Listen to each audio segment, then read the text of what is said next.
एक सिपाही की सैलरी अमूमन 40,000 तक होती है, लेकिन अगर यही 40,000 की सैलरी वाला सिपाही करोड़ों की आलीशान कोठी बना ले तो वो भी कोठी लखनऊ के सबसे पॉश इलाके में।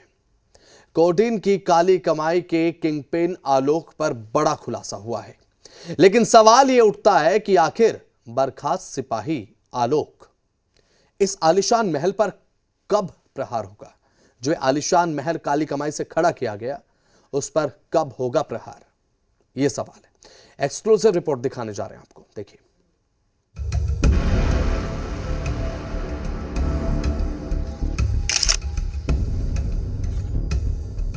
राजधानी लखनऊ का सबसे पॉश एरिया, इस पॉश कॉलोनी में अरबों का ये आलीशान महल। ये कोठी देखकर आपकी आंखें खुली की खुली रह जाएंगी। लखनऊ में बनी ये कोठी किसी अरबपति की नहीं, किसी सांसद मंत्री की भी नहीं, बल्कि यूपी पुलिस के एक बर्खास्त सिपाही की है। ऐसा सिपाही जिसके तमाम भत्ते मिलाकर भी सैलरी महज 40,000 रुपए होती। 7,000 स्क्वायर फीट में फैली ऐसी आलीशान कोठी इस पॉश इलाके में बनवाने के लिए महंगे इंटीरियर और इन खर्चों के लिए बड़े बड़े कारोबारी भी 4 बार सोचेंगे। लेकिन इस सिपाही ने कोडीन कफ सिरप के काले कारोबार से ये आलीशान महल बना लिया। अब सवाल ये है कि कौन है ये कोडीन के काली कमाई का किंगपिन? कौन है आलोक सिंह? कोडीन केस में आरोपी है बर्खास्त सिपाही आलोक। लखनऊ जेल में बंद है आलोक। चंदौली का आलोक पहले भी विवादों में रहा। 2006 में व्यापारी से 4 किलो सोना लूटने के आरोप में गिरफ्तार। आरोपों के चलते आलोक पुलिस से बर्खास्त। सबूतों के अभाव में बरी होने के बाद फिर मिली पुलिस की नौकरी। सेवा में रहने के दौरान कई लोगों से मारपीट के लगे आरोप। आरोपों के आधार पर 2019 में दूसरी बार बर्खास्त। 2 दिसंबर 2025 को एसटीएफ ने किया गिरफ्तार। रूफटॉप सोलर पैनल, बैल्कनी से लेकर बरामदे तक पेड़ पौधों से सजावट। मौके पर जांच कर रही टीम ने सब कैलकुलेट किया। यहाँ तक कि एक एक अलमारी की तलाशी ली गई और सब रिकॉर्ड किया गया। 7,000 स्क्वायर फीट में फैला है ये 2 मंजिला आलीशान बंगला।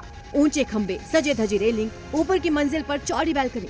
कोठी के निर्माण में करोड़ों रुपए खर्च। इंटीरियर डिजाइन में काफी पैसा लगा। कोठी में ही अवैध कफ सिरप के भंडारण का शक। टीम ने कोठी को लेकर पड़ताल की। आसपास के प्लॉट्स को लेकर भी जानकारी जुटाई। कोठी और आसपास की गाड़ियों की जानकारी ली गई।